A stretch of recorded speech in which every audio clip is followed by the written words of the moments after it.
Bonjour à toutes, bonjour à tous. Direction l'hippodrome de Fontainebleau pour la réunion principale de ce mardi 31 mars. Nous évoquerons tout d'abord le quintet dans la première partie de l'émission et dans la deuxième, j'aurai comme d'habitude des coups de cœur et des informations à vous transmettre.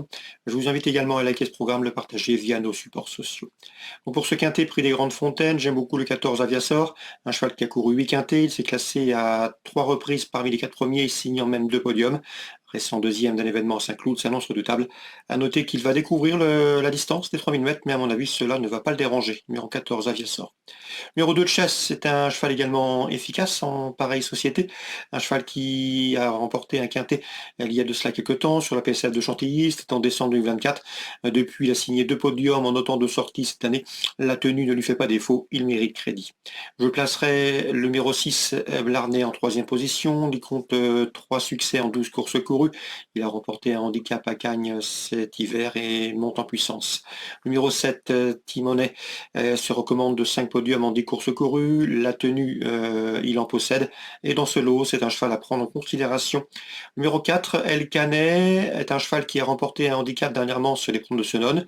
Bien que remonté de 5 livres sur l'échelle des poids, il peut parfaitement répéter.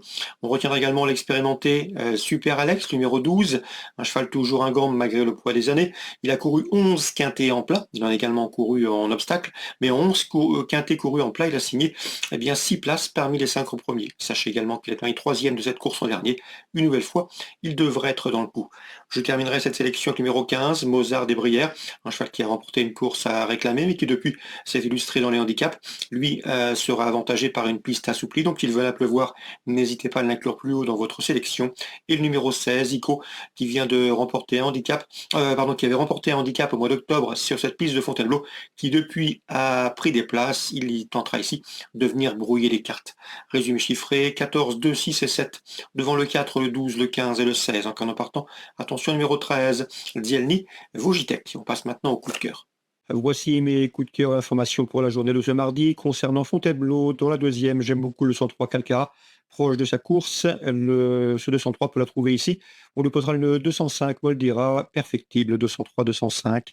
Dans la suivante, on retrouve au départ le 301 Laisse le passer et le numéro 2 Esteponia qui viennent de former le couplet gagnant d'une épreuve de Maccabi disputée le 13 mars sur le parcours proposé. Deux spécialistes des parcours de vitesse, 301, 302, Laisse le passer. Esteponia pour une confirmation et pourquoi pas une revanche, 301, 302.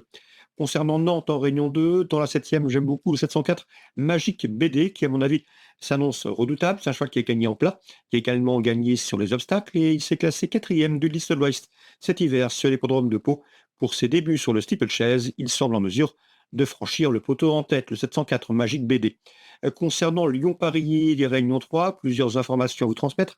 J'ai pu discuter avec Hervé Chauvelafay, avec Quentin Chauvelafay, pardon, le fils de l'entraîneur Hervé Chauvelafay, qui m'a parlé du 308 Make McDay, un cheval qui vient de s'imposer plaisamment et avec facilité dernièrement à Châtillon sur Chalaronne. Un cheval encore un peu délicat, il faudra qu'il se montre sage, mais si tel est le cas, il s'annonce une nouvelle fois redoutable pour les premières places, confié à Benjamin Chauvelafay qui s'en occupe tous les matins à la maison. 308 Make McDay, je lui poserai principalement le 307 Rémi Mourlon, m'en a indiqué des propos positifs avec mot de passe de Yor, un cheval qu'il convient de racheter par rapport à sa dernière sortie, 308 et 307.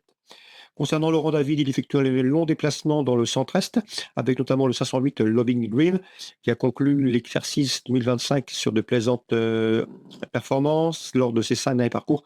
Il en a fait signer 4 victoires et une place de deuxième. La corde à droite lui convient et d'emblée, il peut s'illustrer. Son autre protégé, le 513, Lily Daudet, a également performé au cours des dernières semaines, mais c'est une jugement plus efficace d'après lui sur les parcours de vitesse. On peut le reposer le numéro 12 dans cette épreuve, le Cashmaker, récent deuxième à Cax-sur-Mer qui devrait confirmer dans ce lot. Et concernant le 709, l'Overmosin, Quentin Chauvelafay m'a indiqué que c'est un cheval de classe, un cheval de qualité qui a été préservé, un cheval qui a le niveau d'une course comme celle-ci, mais il effectue une course de rentrée. Et d'après lui, il n'est qu'à 80% de ses moyens. Il va surtout s'efforcer de faire la ligne droite. Donc dans ces conditions, à mon avis, il est préférable de l'envisager pour les accessites.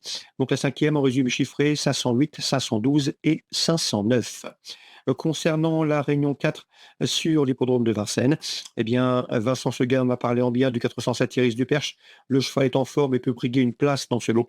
Il redoutait en priorité, et ce avec légitimité. Le 409, Jamaica Fedo, qui reste sur une victoire dans un quintet à l'athlé, mais qui avait également performé auparavant en montée et qui est efficace dans la discipline proposée. Donc 409, Jamaica Fedo, c'est un entre deux. Olivier Trouvé a des raisons d'être confiant.